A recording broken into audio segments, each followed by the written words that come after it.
All right, and we are live with graphic contents. Welcome back to the Digital Writers Festival. This is Graphic Contents. This is the digital version of an event that we run at the Emerging Writers Festival every year. We're bringing together a bunch of incredible artists, animators, and visual storytellers for a unique multimedia event. This is going to be a performative celebration of all things comics, zines, and visual art, and expect my face to look markedly different by the end of this event, hopefully improved. Okay, so for this event, we're joined by 5 amazing visual storytellers. We've got Joshua Santo Spirito, David Blumenstein, Cameron Baker, Ashley Ronning, and currently invisible but on his way, Lee Ragozzi. If you're following along at home and you want to ask any of these guys questions about their work, hashtag DWF15 is the hashtag to use, and we'll be checking it as we go. So first up, we've got Joshua Santo Spirito. Joshua's a writer, he's a comic artist, and he makes art in other forms as well. He currently lives in Hobart, Tasmania, eats a lot, and won some awards for his 2013 graphic novel, The Long Weekend in Alice Springs, that he made out of Craig I can't pronounce his last name. Craig Sanroque? Sanrock's essay. Okay, over to you, Josh. Hi. Well, this is Hobart, and it's where I live, and so yeah, I guess most people kind of that have heard of me have known me because of this book. Can you see me? I seem to have vanished.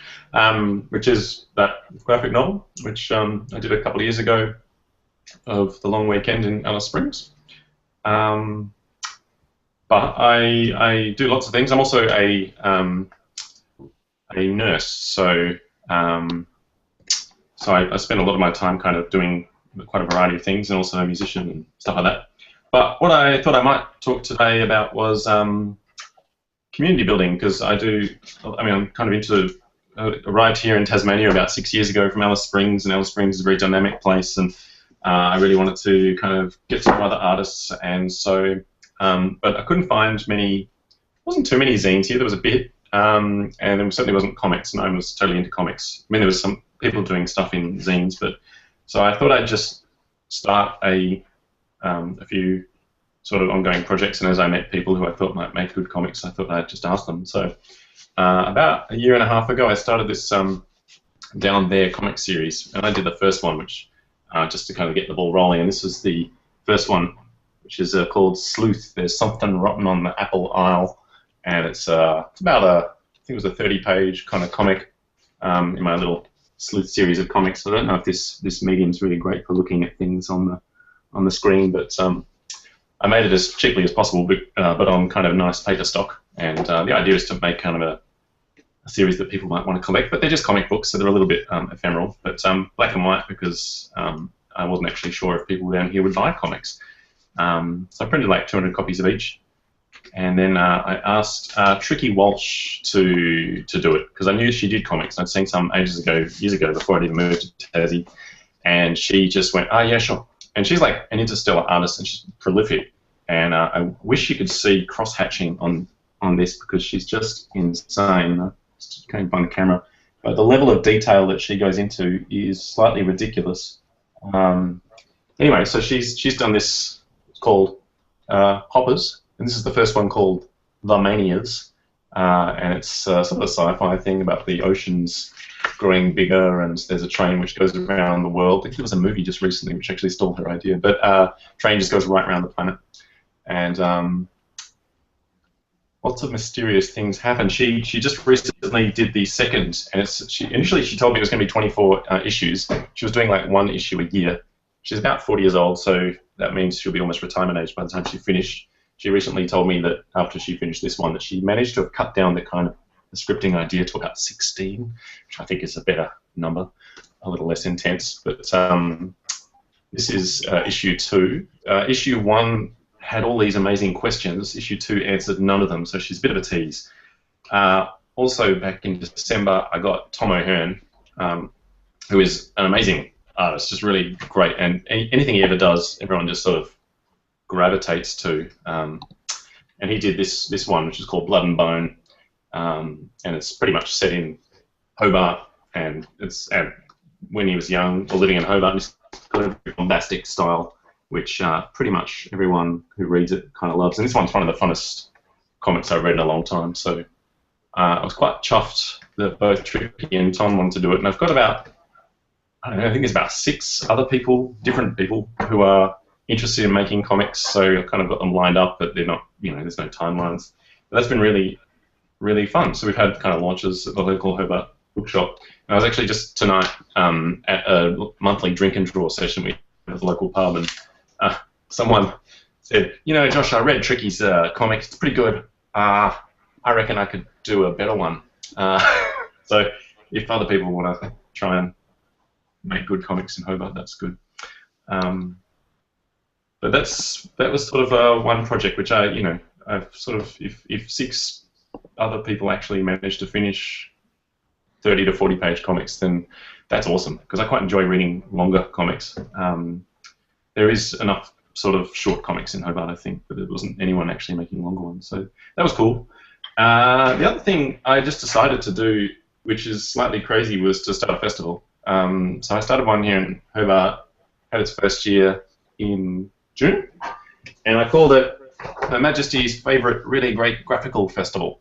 And this is the poster. Tom O'Hearn just did the image, and Nadine Kessler, who's a graphic designer extraordinaire, she did the layout and the typography and the flyer. And there was, for a short while, this kind of poster went a little bit viral because it's pretty bombastic. It's sort of the Queen from the $5 note with like eyeballs all over her. And so that was good. And it looks so shit hot that I think everyone just immediately thought that there must be this amazing festival in Hobart. But it was just kind of me and a few friends organising several events, pretty much for free.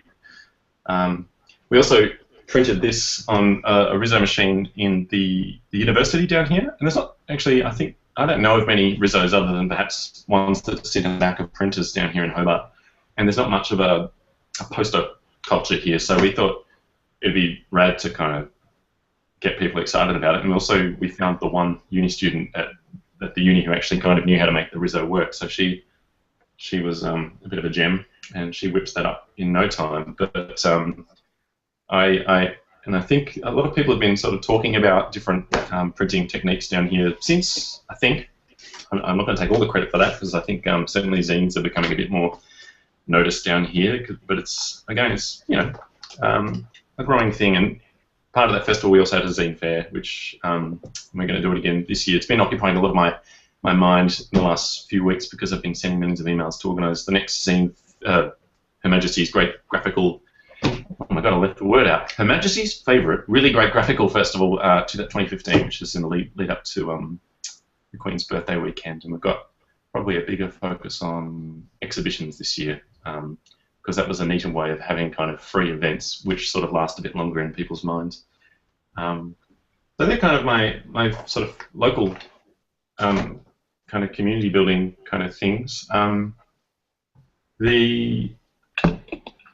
don't know, I do plenty of other bits and bobs, which I thought I'd show you this, but again, I don't know how good this is. I probably should have, this is a poster I did. I'm sure some of you might remember Richard Scarry, but this is, because I used to live in the Central Desert in Alice Springs, I have quite a lot of connections with artists there, and they get various jobs.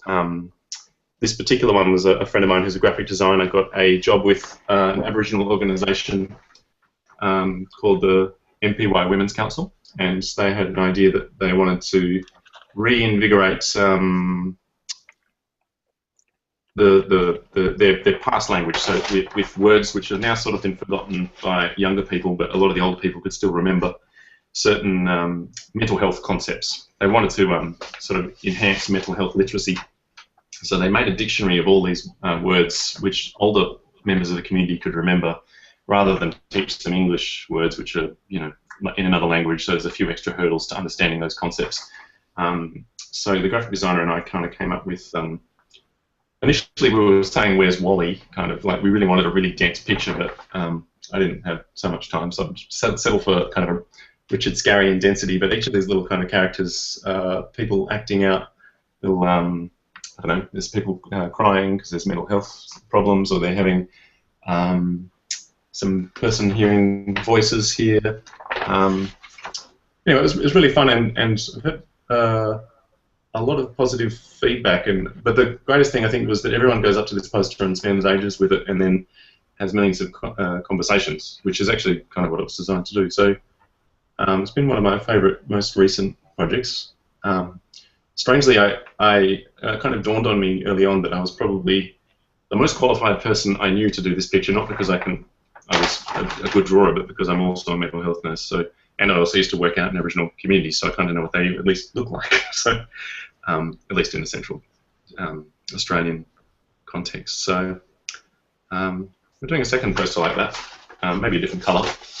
They were screen printed in Sydney and sent over to Alice Springs. So that's. I think I'm running out of things to tell you about, but there was also another connection I had to Central Australia. Was another community in the northwest of South Australia, in what's known as the AP Wildlands. There's a community there called Mimily, and another friend of mine who worked at the Arts Centre there, Hannah. I don't know if you're out there, Hannah, but hello. She and the local school had all these old books which someone had drawn pictures for, but they weren't very good pictures. And so they just got dumped in a box. And they were typed with Comic Sans and lots of ugly kind of things. The books were pretty hideous, and so they got shoved in a box and just left there for about 20 years. But they were in a Yamguna language, and they got excited and got some grant money, and they paid me to draw some new drawings and kind of invigorate the whole book, which is really exciting to kind of see kids' books in a language which probably only about, I think I read 2,000 people speak. And I used to kick around that sort of area, and it's kind of one of my more favourite places to work as well. So even though I live in Hobart, I still can feel a little bit connected to all the people I used to live with and work with in Central Australia. So yeah, I might shut up now and want to hear what everyone else has to say. Brilliant. that was a whirlwind. So I didn't really. Where do we go to find out about all of this stuff? Is there a central repository? Sankesto.com for a lot of the for the comics publishing. Yep. Yeah. So I mean, the Long Weekend in Alice Springs is on sankesto.com. Sankesto is just the publishing company that me and Nadine Kessler invented. I'm very gratified to know that your logo is a Hills hoist. As a South Australian local, that's it's very gratifying. Yeah, strangely, and I didn't notice that. I think Nadine noticed this about a year after we published The Long Weekend, that just in one of these pictures in The Long Weekend, the logo just happens to be, because I've got an aerial shot looking down at Alice Springs, and there's this tiny little logo, which I don't know if you'll see it on this screen, but that's actually the Hills hoist, and I'd drawn it like a year before I even got the book published, and we invented the logo. But yeah, it's nice. But all those other comics, the local Hobartian comics, are also on sankesto.com. And yeah, don't often get out of Tasmania, but I'll get organised one day and bring them up to the mainland. Cool. Next up we have David, but right now David appears to be a blue silhouette figure, so I'm not sure whether we've lost him. David, can you hear us? We might need to check back on David. Not sure where he's gone. He's gone into a Google Hangouts prison, perhaps. We'll jump on to Cameron Baker. Cameron Baker is very, very, very funny, and he writes and prints a periodical zine called Moat. He also contributes written and visual work to various places and publications around Melbourne. And before Cameron jumps in, I'll do a plug for him. He'll be around on White Night in Melbourne at the Wheeler Centre, if anyone's kicking around then. But I'll let Cameron speak for himself now. Over to you, Cameron. Okay, thank you. Yes, so I do a little zine called Moat. which is in its 14th issue. I just released this one. It's 100 pages these days. It started off at 24, and now it's 100 pages, so that's exciting. What I was going to do with my 10 minutes is just kind of screen share with you guys and show you some of the stuff that I've been doing. So, all right. So I won't have power working, but every time I run it, it crashes. But you guys can see that, right? Yeah. Okay, cool. All right, so I'm just going to kind of walk through some of the art that I've been up to. Also, last time I kind of did some anti-magician jokes, and I kind of got a reputation for not liking magicians. So I thought I'd use this opportunity to just kind of reiterate that I still don't like magicians. And I'm going to do that in Venn diagram form, obviously. So this is a little diagram. Things that are in the street, pigeons. Things that should not be in the street, sharks. Because if they're in the street, they would die. And street magicians are right in the center section of things that should not be there, but they are there. I also made this little list of terrible things in order of magnitude of terribleness. Animal cruelty is pretty bad. Executions are pretty bad. Making eye contact with a street magician is definitely very bad. It's the worst of the three, I think. Okay, so now we're just going to jump around through random things, and I'm going to kind of go through them. Pete, you don't have to start everything you say with "as the only crab in the room." We know you're the only crab, that's why we hired you. I'll fit in another little jab at wizards, which are kind of magician-ish. This is a brief explanation of wizard credentials. You just need a hat, apparently. Keep your pathetic grocery choices away from mine. Oh, and I also, White Knight is coming up. So I've been writing some tiny little short stories to just kind of float around the place so people can grab them. That one's called Unicorns. I did some drawings for a magazine recently too. This is one of them. Inside the hard-to-open pistachio nuts is George Clooney's phone number. That's true. This is the wheel of life. You just kind of spin it and you spin again until you die. Short story called Fortune Cookies. I'm making a complaint, he said. There's been paper in every single one of these biscuits. This is a little invention, I guess you call it. It's a urinal, and there are mirrors through which people can see your penis. Maybe not the most useful one. Another short story. There is a big hairy monster in that forest. We have quite a lot of footage of it. 1 million. It's really just rapid fire stories and drawings and things. Oh look, you're the 1 millionth customer, he said. The bucket is still $4.95.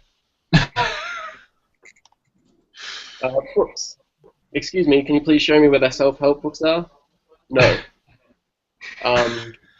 This next one. Sometimes I think I can be pretty witty. This next one's probably the epitome. Yeah.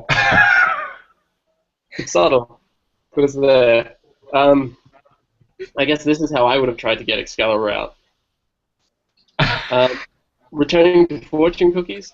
Craig, you can't keep firing people with fortune cookies.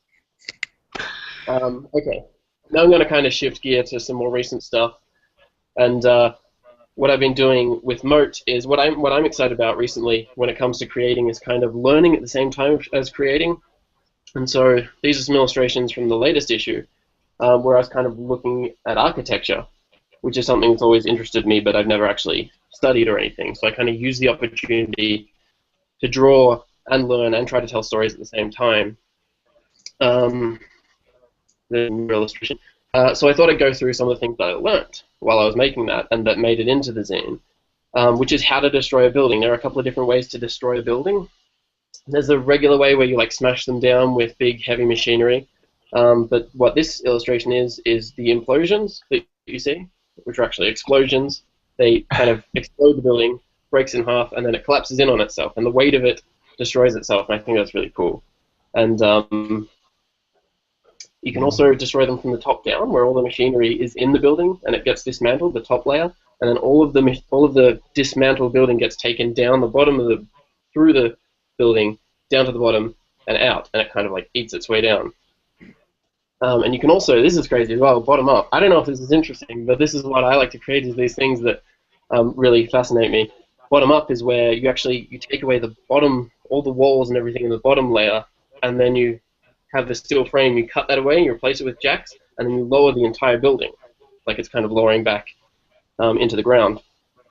So one more thing that I've been doing for White Knight, I'm going to go back to this.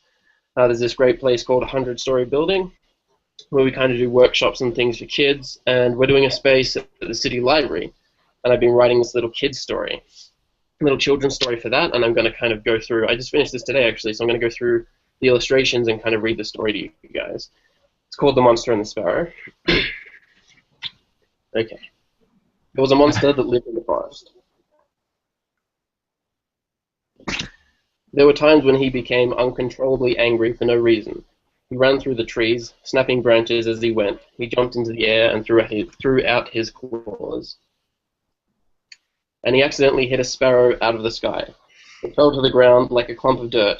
He walked over to it, and it was on the ground, bleeding. He took the sparrow up in his hands, and he walked her gently to the waterhole. And then to the big hollow oak tree. And then to the cliff top. And then to the cliff top. He wanted to show the sparrow all of the beautiful things he knew, because he was sorry that the bird was bleeding. The sparrow, who regained some of her strength, said to the monster, "I want you to throw me off the cliff. I can't fly anymore, but I can glide to the bottom, and I would like that." The monster threw the sparrow off the cliff, and he ran down the mountain too, jumping over rocks and between trees. At the bottom, the sparrow was on the ground, and he covered her body with sand. So that's all that. I'm going to try to just hop back to you guys and off screen sharing. Okay, so I'm back. Cool. Okay, I think I have a couple more minutes. What I was going to do, my space that I create is not particularly interesting, but I kind of thought I'd go back to some of the old projects that I've done, because I go through some strange things that I almost totally forget about. This zine I found from a couple of years ago is called, it was limited edition, it's called How Darth Vader Turned to a Life of Crime. This is a fun one. I had about a run of 10, and it features a lot of dealing cocaine and making his cocaine. I don't know how you make cocaine, but I assume that's how you make it with poppy plants. So this is one. It's called Ducks in Strange Positions. I kind of look back on these things as well, having not really remembered. I just kind of find these things, and I'm like, did I really do an entire zine literally of ducks in strange positions? And it turns out that I have. I also did, I'll show you this one more thing, which I think is really cool, and then I'll hand it over to the next person. The Nicholas building in the city, I think, is an incredible building, and I made this kid's book a while ago called The Fantastic Architecture Adventure. So I guess my architecture interest stretches back a little longer than I realized. But this was a whole little thing that I did of the Nicholas building getting up and going all over the world. That's him saying goodbye to Flinders Street Station. And then it kind of goes to Japan, finds a little samurai building there. And then to New York, makes friends with the apartment building. So anyway, that's a little bit about me and what I've been up to. I'm going to keep it at that. I'm just going to pass it over to the next guy, so thank you. Awesome. Thanks, Cameron. I'm checking Twitter for questions, but all I'm getting right now are proclamations of love for basically all of you, which is great. So, David, I can't see you for some reason, but oh, you're back. Gotcha. So next up we've got David Blumenstein, a cartoonist and an animator. He's been doing comics for places like Crikey, the Australian Mad magazine, and Junkie. Sometimes he posts school reports by his little brother Tristan, and one of them are about Andrew Bolt, won a Lord Mayor's Creative Writing Award in 2013. As if Andrew Bolt wasn't bad enough, currently he's working on a book about a pickup artist who came to Australia last year and failed to turn up on a pier where David was waiting for him. And I think that's what David's going to be chatting about now. Cool. Yeah. just briefly, assuming I can be heard and or seen. Hello. So yeah, I'm David, as he said, and I do comics and also animation and storyboards and anything that involves sort of telling stories with pictures and words is what I tend to do for money. And the rest of the time I'm doing comics, either for, like lately some websites and stuff, and otherwise for me, which is what the Tristan thing was.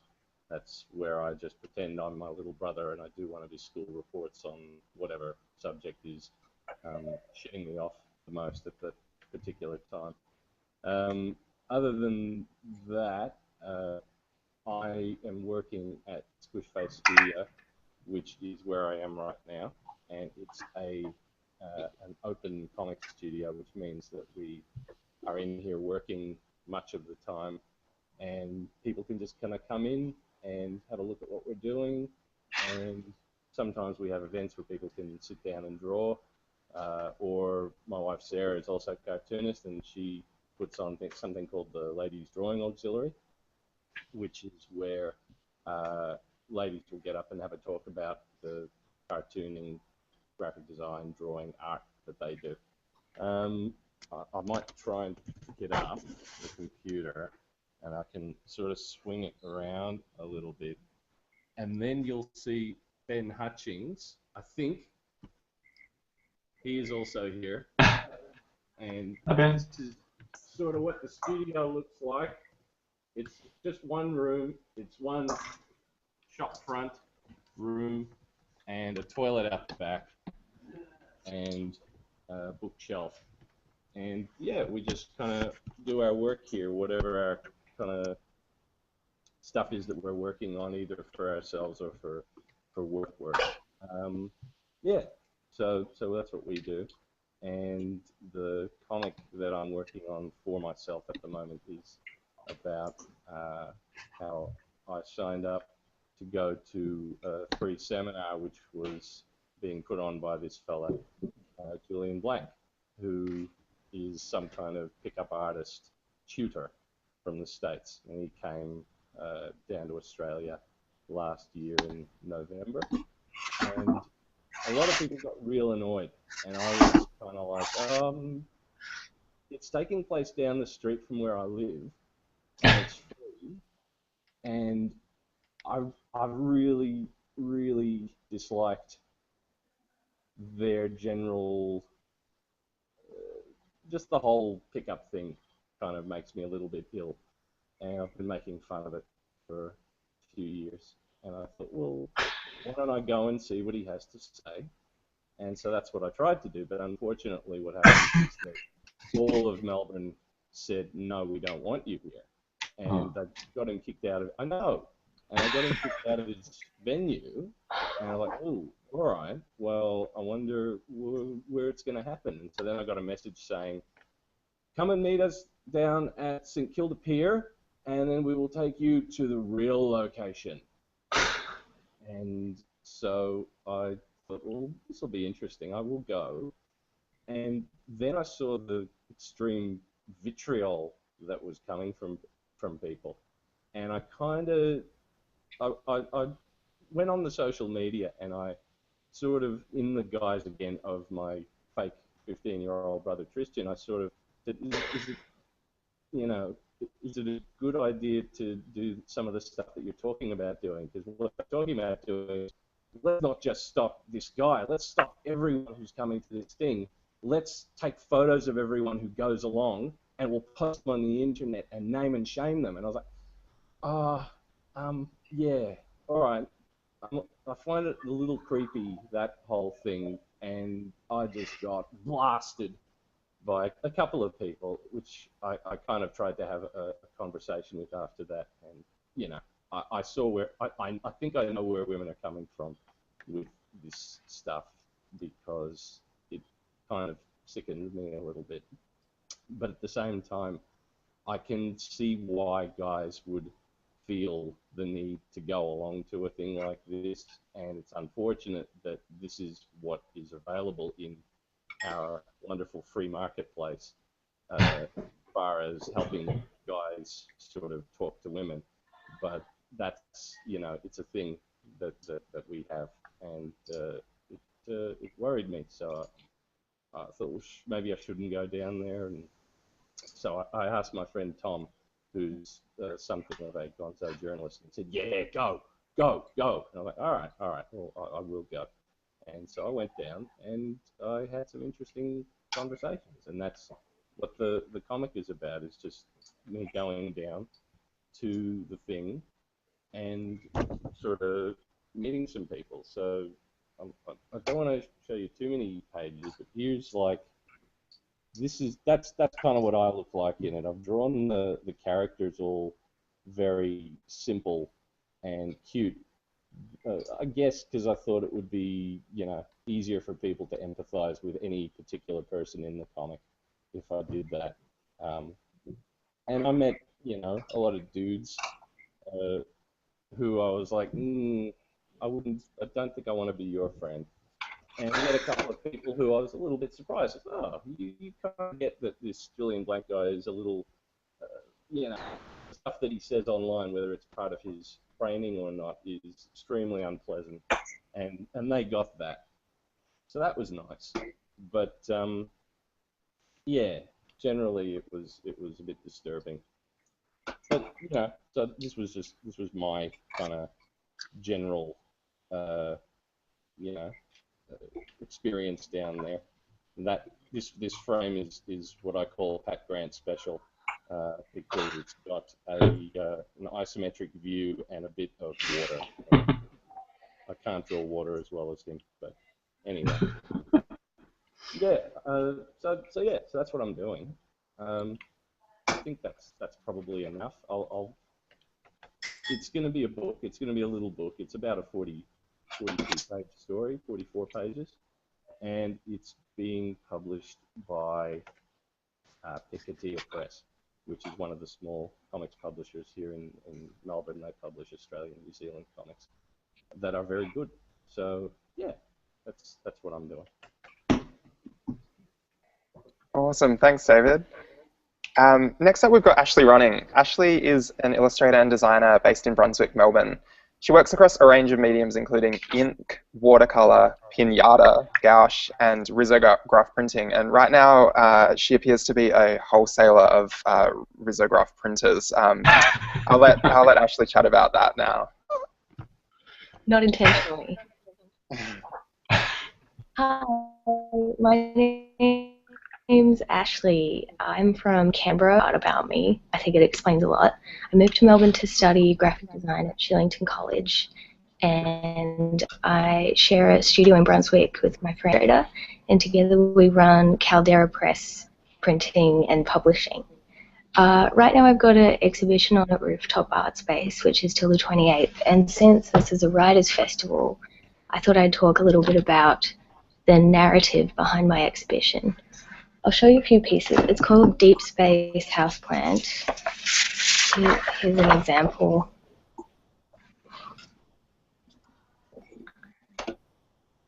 I'll explain a few of those in a second, but this is the little blurb I wrote to go with the exhibition.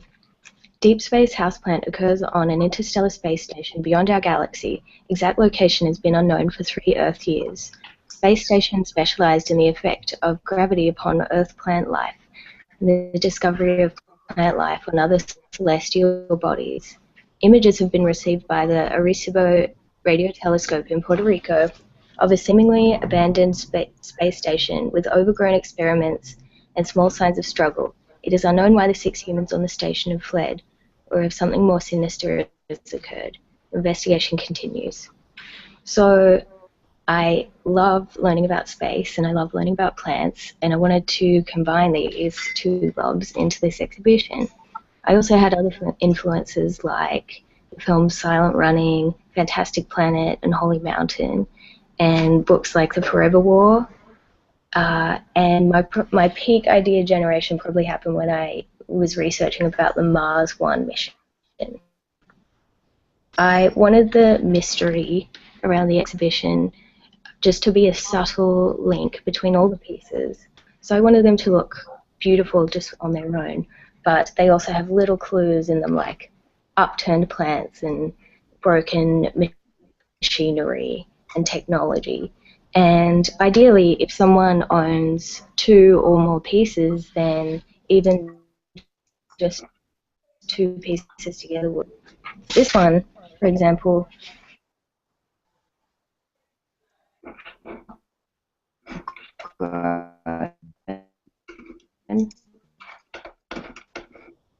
it's a Zim tube. This one, code that has been found on the station on a screen that has remained lit for 3 years. This is some actually recent technology called biodiscs, and they're used to measure the calcium in fern spores. So I drew a fern forest around them, and this is the final scene where everything's floating in 0 gravity. So I also, while I was here, wanted to tell you a little bit about risograph printing. All my pieces in the exhibition were risograph printed in 3 layers. And here at the studio, we have 4 printers at the moment.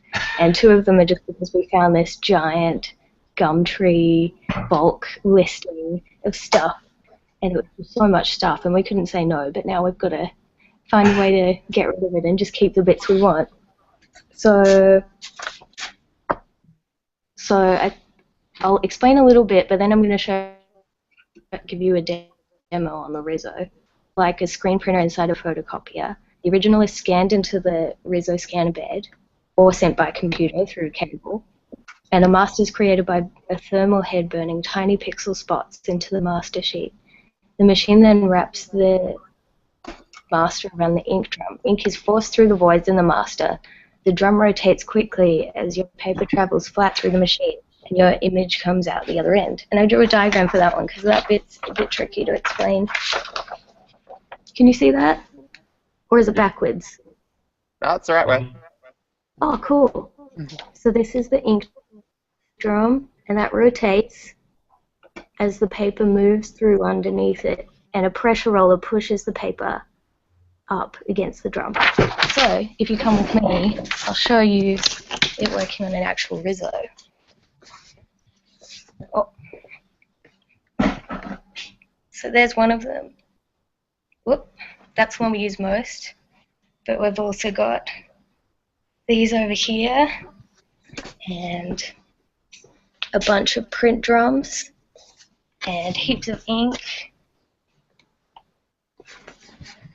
Okay, so I'll show you the inside. Whoa.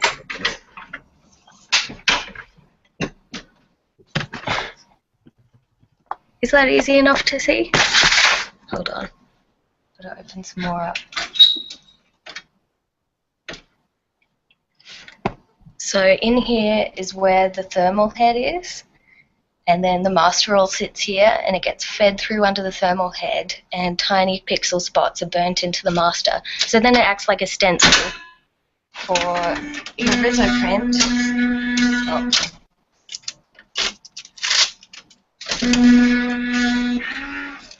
Good noises. And then, is this a good view? Yes.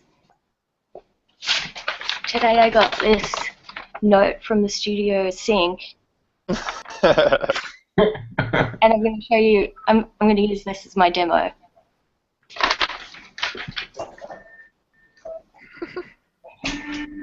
So right now in the machine I've got red, and this is what the drum looks like. So you can only print one color at a time, and red seems good. Red always works out great.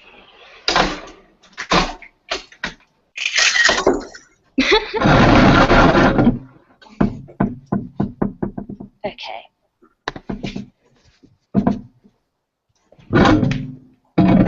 Sorry, this is one. So I'll scan that in.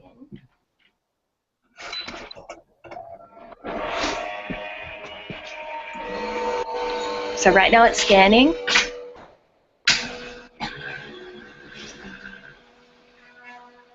and now it's burning the master stencil. And now it's going to print the first one.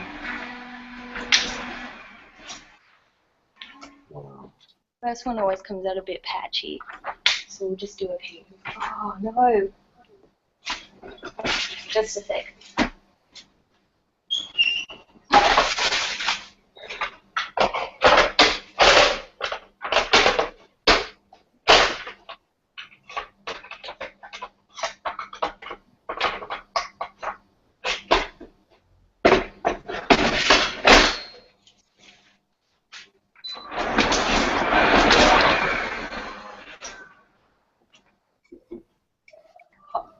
Well, I can't show you the end one because now it's telling me to replace the ink cartridge. But at least you see.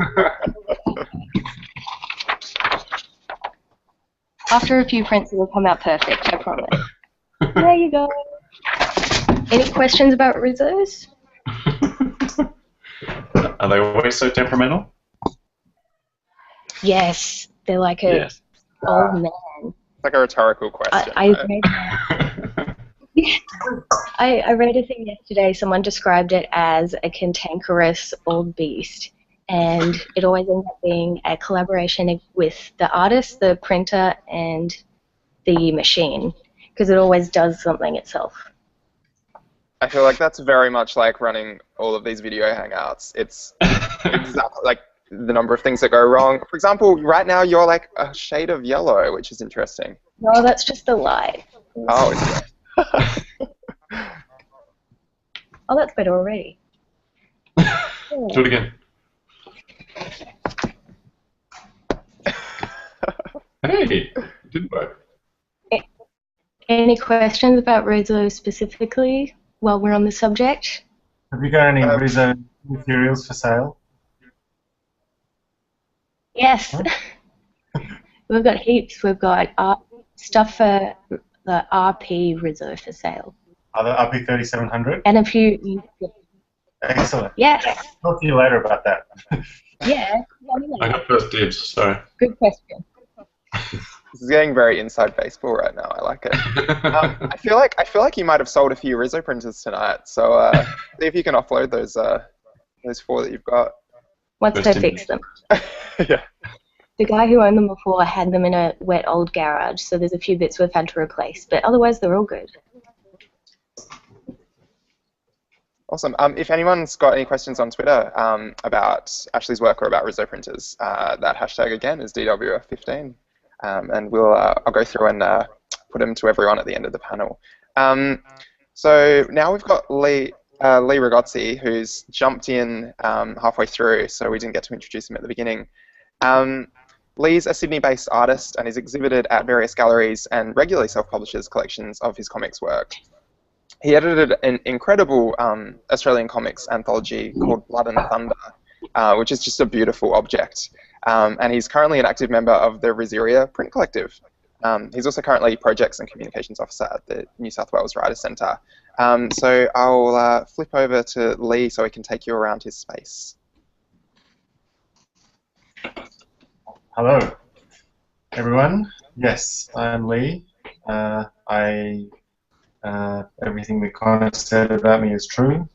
I've just finished an event actually at the Writers' Centre, so I'm I was just emceeing this thing, so I'm a bit just sort of still recovering from that. But let me show you my studio. I too am part of a Rizzo collective, the Rizeria, and we have a studio which doesn't have any internet, so I couldn't show you that. So instead, I'm going to show you my other studio, which is like in the shitty garage of my share house. I too make comics like all the others. I'm just move this around a bit so that you can kind of see my wall in the studio.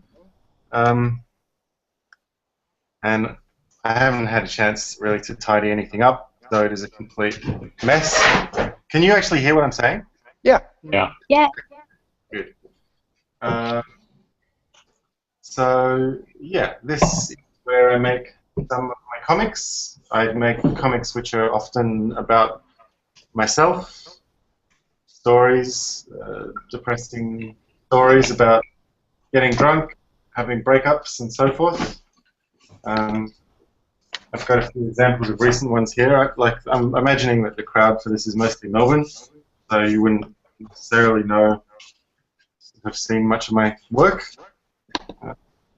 So I've got some original pages from diaries that I've been drawing recently from 2008 and around that time. This one is about sitting up really late at night and listening to my coffee machine, which I was trying to go off at a certain time in the morning. This one is about taking the spirit of Tasmania from Tasmania to the mainland and fantasizing about jumping off the edge into the water. This one is about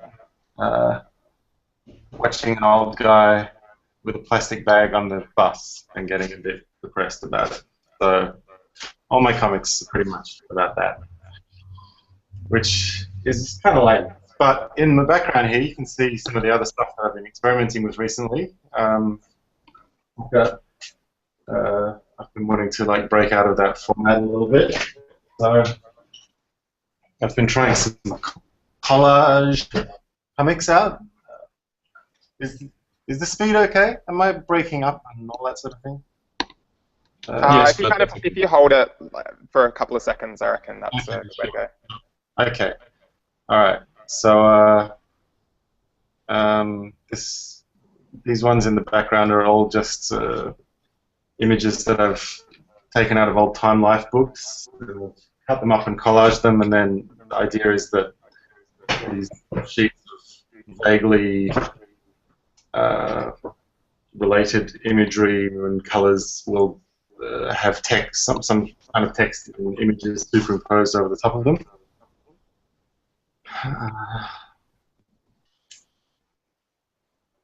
This is my planet lamp. I love my planet lamp.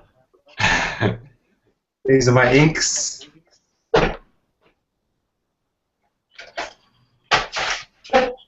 This is my e-cigarette.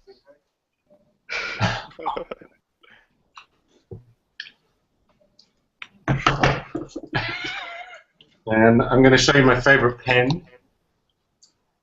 This is probably the worst presentation that I've ever done. So my apologies to the people of the Digital Writers Festival. And I can't even actually find my favorite pen, but it's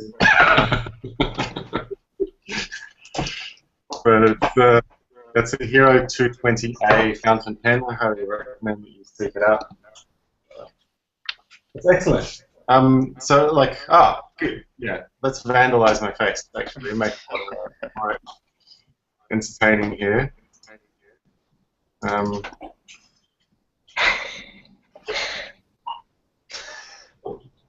weird. I also do some gallery shows and that sort of thing.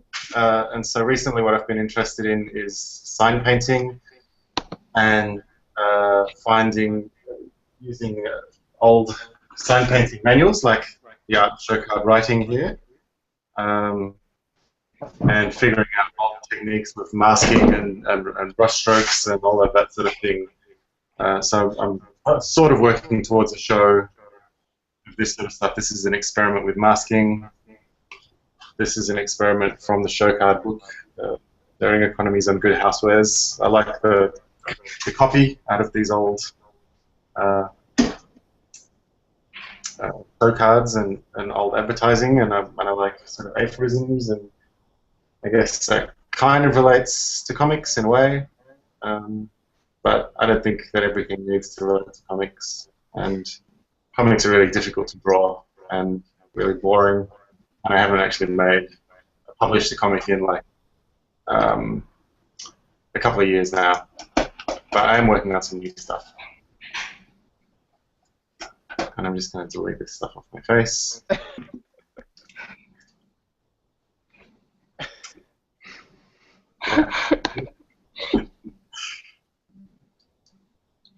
Yeah, I'm really actually kind of tired, and it's quite a draining event. This other event I had to MC, and there was all these performers in the park. So really, I'm like, not on my best form. I can show you some of my favorite comics. Here we go. Donald Duck. Oh, wait a sec. Is it? Yeah, no, we can see it. It's not back to front. But like, why is there like a photo thing of my screen? Oh, there we go.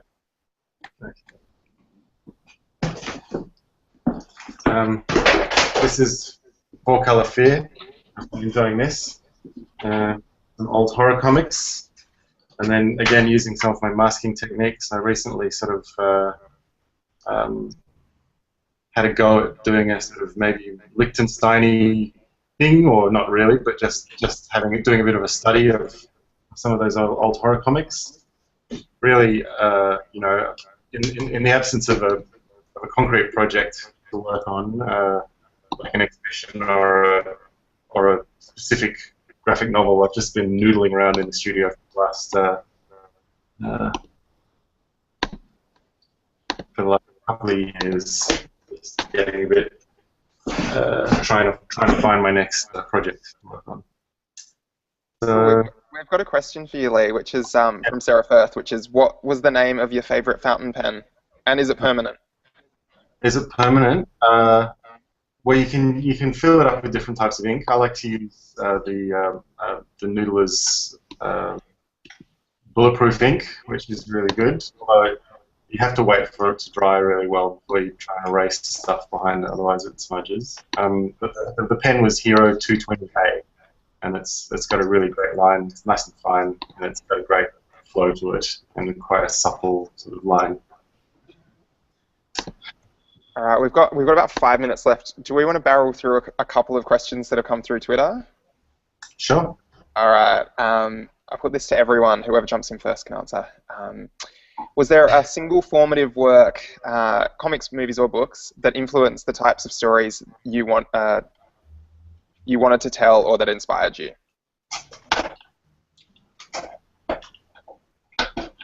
Yes.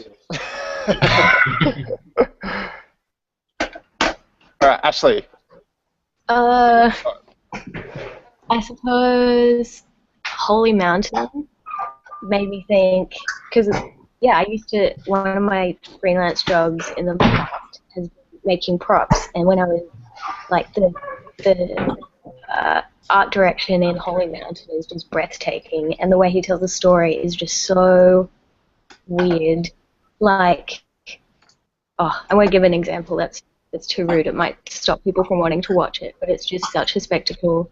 Also, Studio Ghibli films, just for their amazing storytelling and beautiful feelings that come from watching it. Yeah. Okay. That's Cameron, I'm going to ask you a different question, which is coming from, I think, Sophie Everett, which is, how do you tap into the comics communities in your area?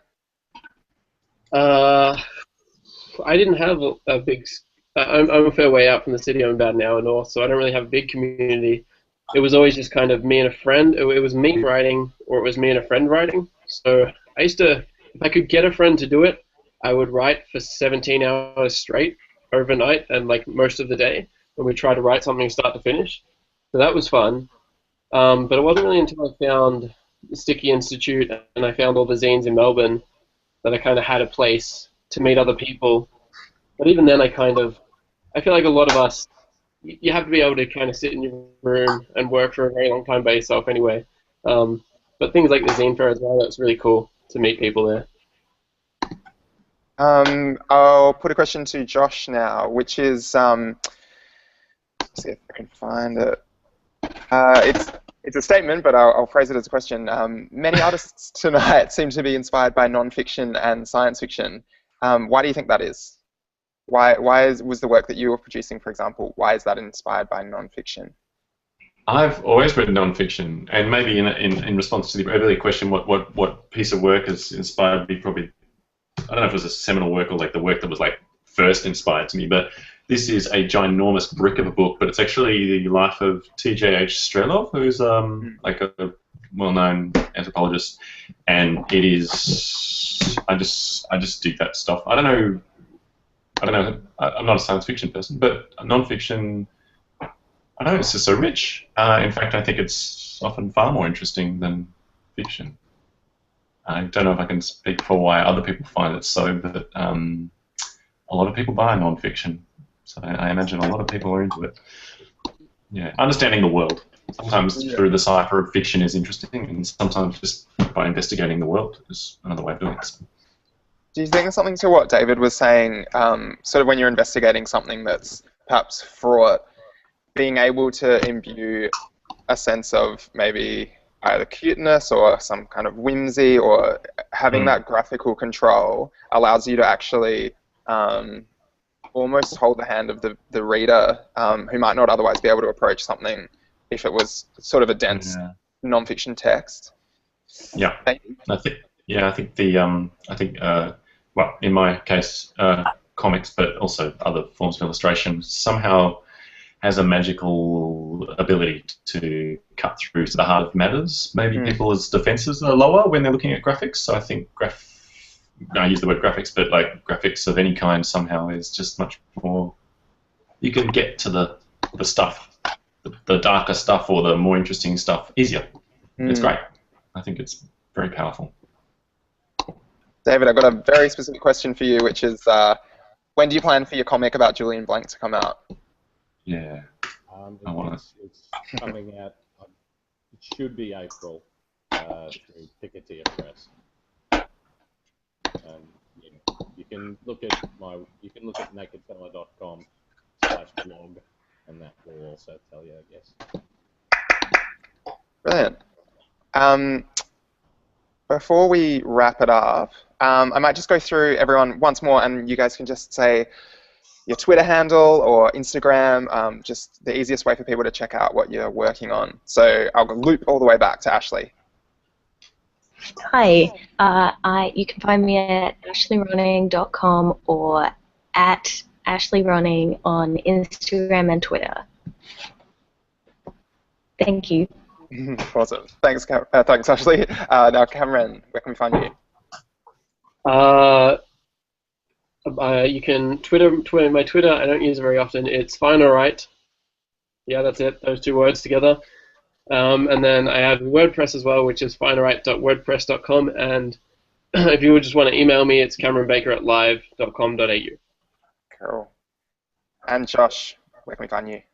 Well, no one can spell my surname, but it is pretty hard to imagine anyone else has got it. So if you just sort of type in a bastardized version of my name into Google, you'll probably find something like me. But I think on Twitter I'm Drive West Today, which is kind of my noise music band name. And yeah, I got like a Facebook fan page. I'm not really sure why, but you can jump on that if you like. And I got like a website which is just joshuasantospiritoart.com. Yeah. Lee. Yeah, I'm on Twitter. I never check Twitter or I never tweet. Follow me if you want. It's at Lee Ragozzi. I'm also on Instagram. I also tweet for the New South Wales Writers Centre as at WritingNSW. Yeah. Awesome. And David? Yeah, I'm at NakedFella, NakedFella on Twitter. Nakedfella.com is my website. And you can go to squishfacestudio.com if you want to find out anything else about our studio in Brunswick. Awesome. Josh, David, Cameron, Ashley, and Lee, thank you so much for sharing your work and your workspaces and all your Rizzo machines and various fountain pens. That was fantastic. Thanks. Thanks for having me. Thank you for having me.